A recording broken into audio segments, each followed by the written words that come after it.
Chapter 25, Wherein Maurice finds his angel again. The performance was over, and Buchote in her dressing room was taking off her makeup when the door opened softly and old Monsieur Sandroc, her protector, came in, followed by a troop of her other admirers.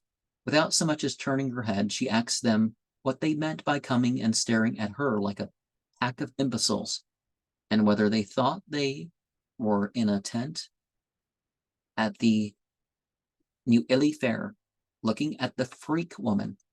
Now then, ladies and gentlemen, she rattled on derisively, just put a penny in the box for the young lady's merge portion, and she'll let you feel her legs, all made of marble.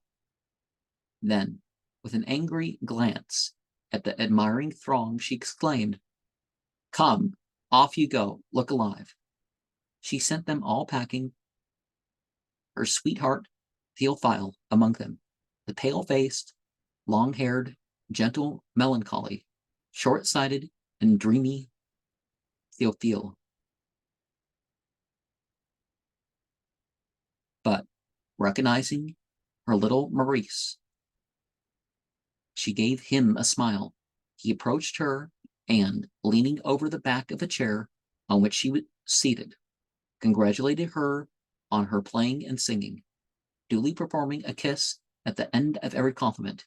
She did not let him escape thus, and with reiterated inquiries, pressing solicitations, feigned incredulity, obliged him to repeat his stock panegyrics 3 or 4 times over, and when he stopped, she seemed so disappointed that he was forced to take up the strain again.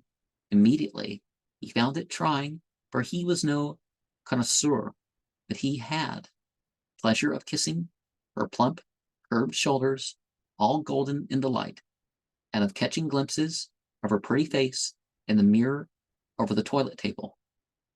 You were delicious. Really, you think so? Adorable. Suddenly he gave a loud cry. His eyes had seen in the mirror a face appear at the back of the dressing room. He turned swiftly around, flung his arms about Arcade, and drew him into the corridor.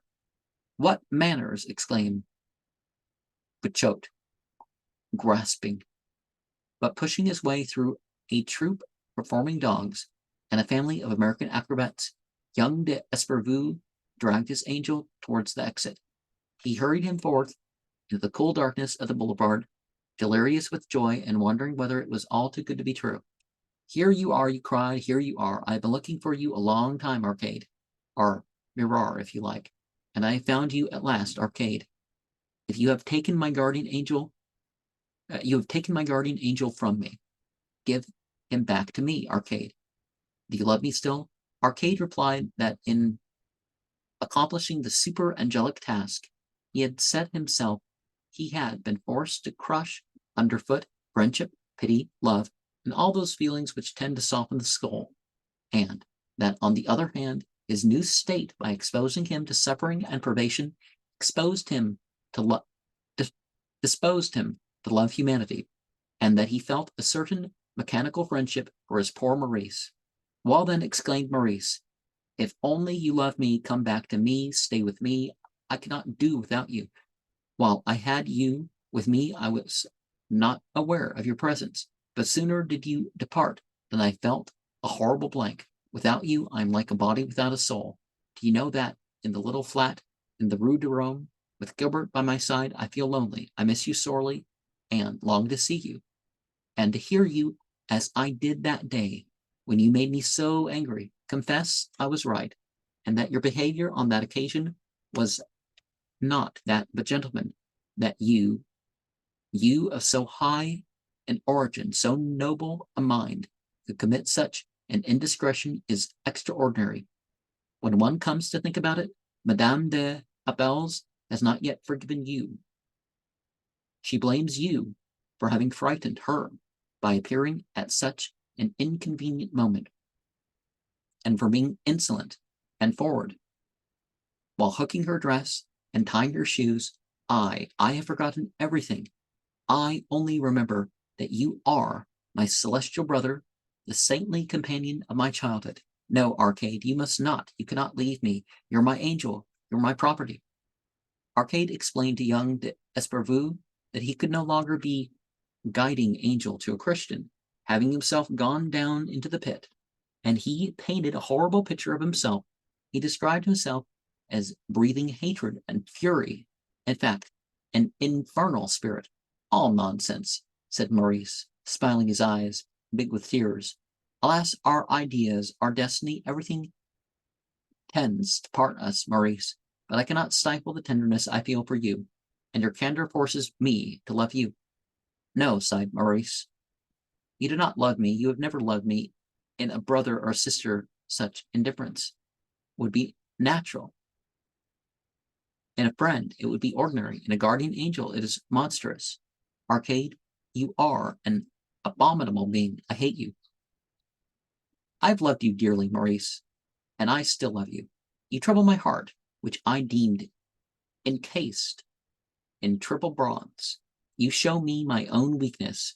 When you were a little innocent boy, I loved you as tenderly and purely as Miss Kate, your English governess, who caressed you with so much fervor in the country when the thin bark of the pine trees peels off in long strips and discloses the tender green trunk.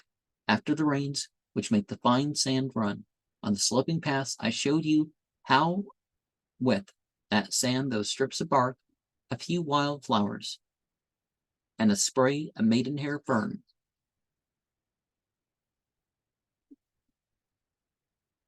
make the rustic bridges, rustic shelters, terraces, and those gardens of Adonis, which last but an hour.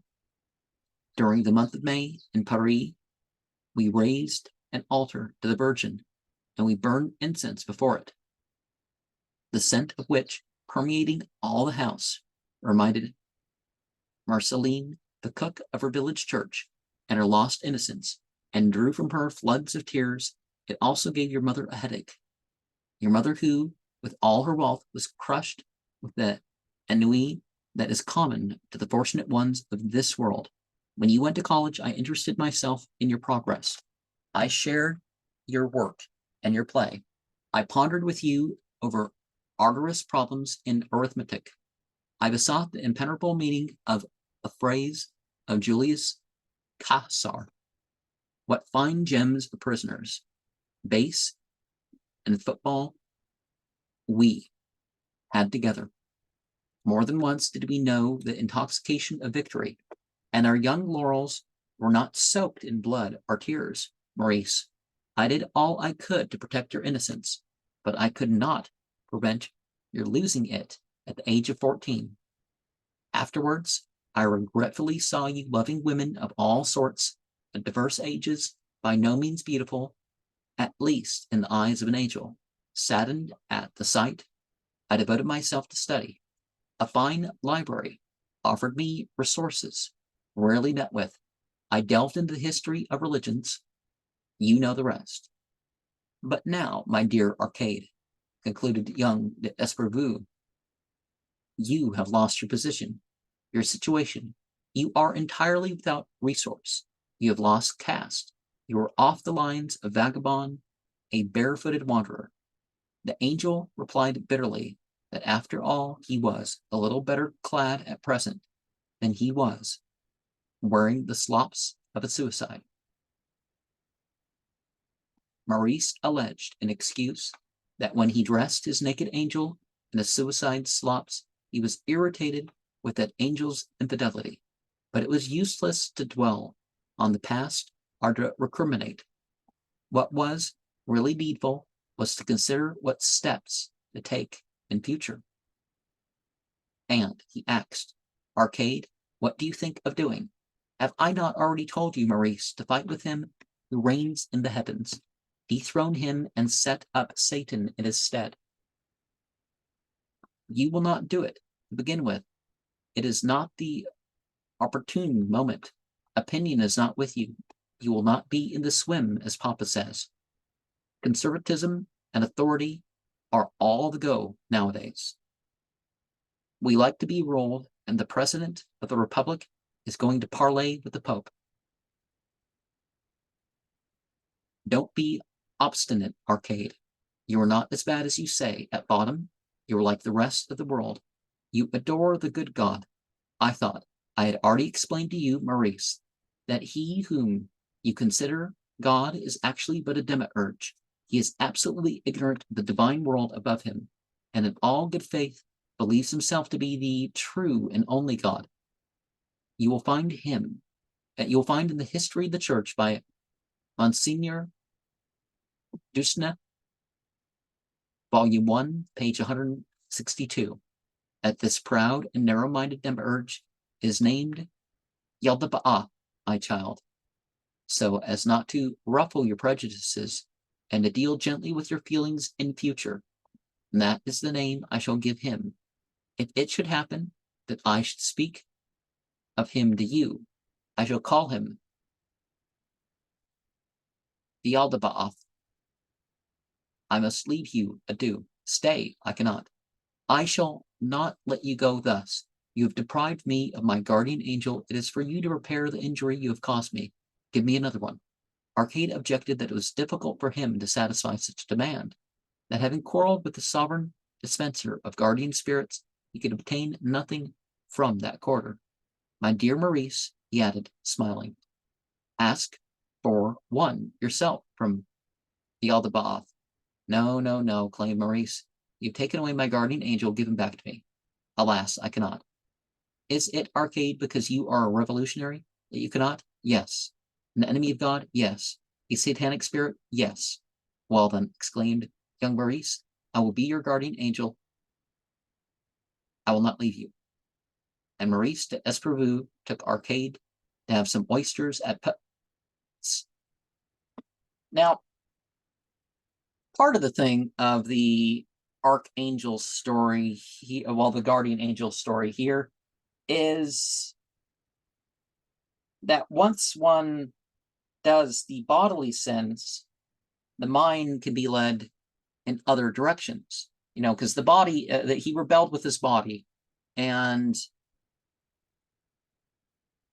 the guardian spirit rebelled with that. But of course,